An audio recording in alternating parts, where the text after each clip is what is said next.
નમસ્તે વિદ્યાર્થી મિત્રો. આજે આપણે પ્રકરણ 10 નો સ્વાધ્યાયનો 5મો દાખલો કરી રહ્યા છીએ.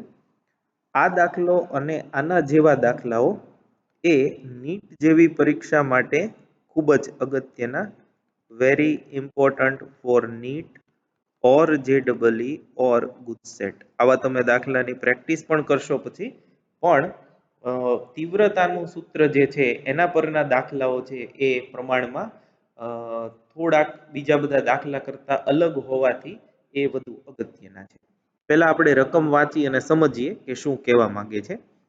લેમ્બડા જેટલી એકરંગી તરંગ લંબાઈ ધરાવતા પ્રકાશ સાથે કરેલા યંગના બે સ્લિટના પ્રયોગમાં પડદા પરના જે બિંદુએ પથ તફાવત લેમ્બડા જેટલો થાય ત્યાં તીવ્રતા કે જેટલી મળે છે. તો જ્યાં પથ તફાવત λ/3 થાય તે બિંદુ આગળ તીવ્રતા કેટલી હશે? તો લેમ્બડા માટે તીવ્રતા કે હોય તો λ/3 માટે તીવ્રતા કેટલી હશે? આમાં λ/3, λ/6, λ/2 એ પણ તમને આપી શકે. હવે તમે જુઓ, આ દાખલો જે છે એનું પાછળનું ફિઝિક્સ સમજાવું તમને. જો તમને વ્યતિકરણ સહાયક અને વિનાશક વ્યતિકરણ યાદ હોય તો ત્યાં આગળ આપણે એવું જોયું હતું કે જો બે સંપાતીકરણ અનુભવતા તરંગો વચ્ચેનો પથ તફાવત લેમ્બડાના પૂર્ણ ગુણાંકમાં હોય, એટલે કે લેમ્બડા, 2 લેમ્બડા, 3 લેમ્બડા, 4 લેમ્બડા, તો તમને ત્યાં સહાયક વ્યતિકરણ મળે અને એ બિંદુ પ્રકાશિત થાય અથવા તો ત્યાં પ્રકાશિત શલાકા મળે યંગના પ્રયોગમાં. અને જો પથ તફાવત λ/2 ના એકી પૂર્ણ ગુણાંકમાં હોય, એટલે કે λ/2, 3 λ/2, 5 λ/2, 7 λ/2 એવા જો પથ તફાવત હોય તો ત્યાં તમને વિનાશક વ્યતિકરણ મળે અને ત્યાં અપ્રકાશિત શલાકા તમને મળે. હવે એ તો બરોબર છે, પણ લેમ્બડા થી ઓછો પથ તફાવત હોય, જેમ કે λ/3 છે, λ/6 છે, અથવા તો 3 λ/2 છે, આવા જે પથ તફાવતો હોય તો તીવ્રતા કેટલી મળે? તો એના પરનો આ દાખલો છે. તમે સ્ટાન્ડર્ડ પથ તફાવત લ્યો, lambda, 2 lambda, 3 lambda, 4 lambda, up to n lambda, તો સહાયક રચાય અથવા તો ત્યાં મહત્તમ તીવ્રતા મળે, અને જ્યાં વિનાશક રચાય ત્યાં શૂન્ય તીવ્રતા મળે. તો એ બે વચ્ચેનો જો પથ તફાવત હોય તો તીવ્રતા કેવી મળે એ સમજાવતો આ દાખલો છે. તો એ ફરીથી કહું છું, આ દાખલો એન્ટ્રન્સ ટેસ્ટ ગમે તે હોય એ બધી એન્ટ્રન્સ ટેસ્ટ માટે ખૂબ અગત્યનો. તો સૌથી પહેલા આપણે તીવ્રતાનું સૂત્ર લખી લઈએ. તો વ્યતિકરણમાં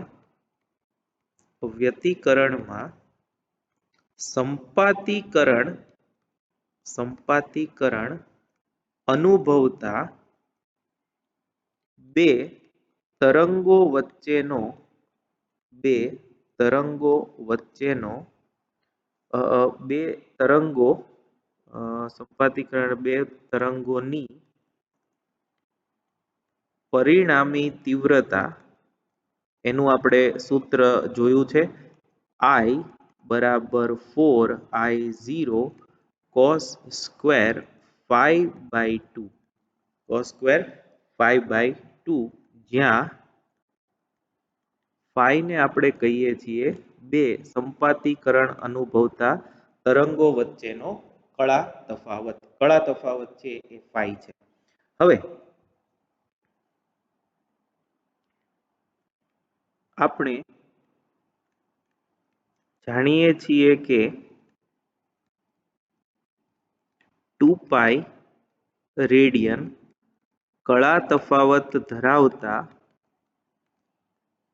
બે કણો વચ્ચેનું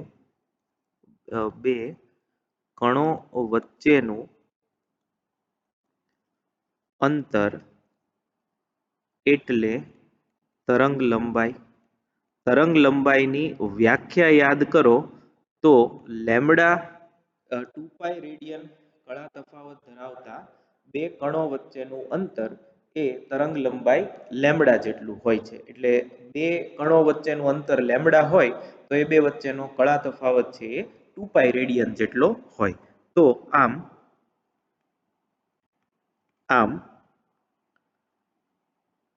રેખીય અંતર લેમડા જેટલું હોય તો કળા તફાવત એટલે ફાઈ એ થશે 2 પાઈ રેડિયન. તો આ સ્થિતિમાં જે તીવ્રતા છે એ તીવ્રતા આપણને કે છે એટલી આપી છે. તો આ કેસમાં આના પરથી તીવ્રતા I બરાબર K બરાબર 4I0 cos સ્ક્વેર ફાઈ કળા તફાવત કેટલો છે 2 પાઈ બાય 2 અહીંયા આગળ મૂકીએ તો બરાબર 4I0 cos સ્ક્વેર પાઈ થશે 2 2 કેન્સલ cos પાઈ -1 એનો વર્ગ એટલે +1 થશે એટલે આ થઈ 4I0 પરિણામ નંબર 1 કહીએ. એટલે જે કે છે લેમડા પદ તફાવત હોય તો લેમડા પદ તફાવત માટે તીવ્રતા કેટલી થશે 4I0 જેને આપણે કે એવું કીધું છે. હવે નેક્સ્ટ જોઈએ તો જો રેખીય અંતર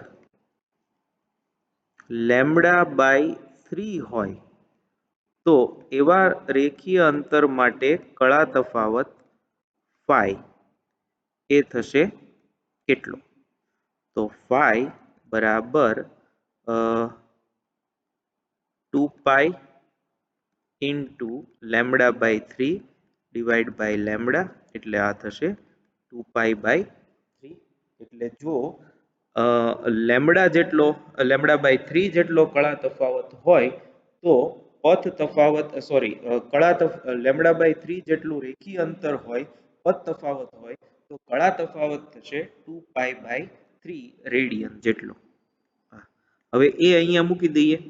ધેરફોર આ સંજોગોમાં જો તીવ્રતા છે એને આપણે કે પ્રાઇમ કહીએ જે ગોતવાની છે તો એ કે પ્રાઇમ થશે 4I0 cos સ્ક્વેર ફાઈ એ આપણે મેળવ્યું 2 પાઈ બાય 3 ડિવાઇડેડ બાય 2 બરાબર 4I0 બે કેન્સલ થાય cos સ્ક્વેર પાઈ બાય 3 અને cos પાઈ બાય 3 એટલે 1/2 થશે બરાબર 4I0 1/2 નો સ્ક્વેર.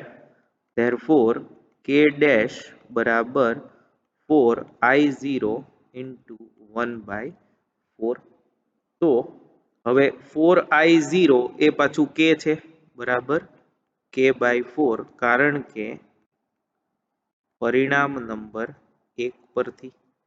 તો ધેરફોર લેમડા બાય 3 જ્યાં પથ તફાવત હોય ત્યાંની તીવ્રતા થશે k/4 એટલે કે જ્યાં લેમડા પદ તફાવતે તીવ્રતા હોય પછી કે આપી હોય I આપી હોય કે જે આપી હોય એના કરતા ચોથા ભાગની તીવ્રતા લેમડા બાય 3 જ્યાં પથ તફાવત હોય ત્યાં હશે.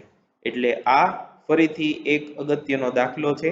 તમને આમાં આ સૂત્ર જે છે એ યાદ હોવું જરૂરી છે. અને એક આ 2 પાઈ રેડિયન કળા તફાવત વચ્ચેનું અંતર લેમડા પછી ત્રિરાશિ મૂકી અને તમે ફાઈ મેળવી શકો અને ફાઈ ની કિંમત મૂકી અને તમે નવી તીવ્રતા એ પદ તફાવત માટે મેળવી શકો. Thank you very much.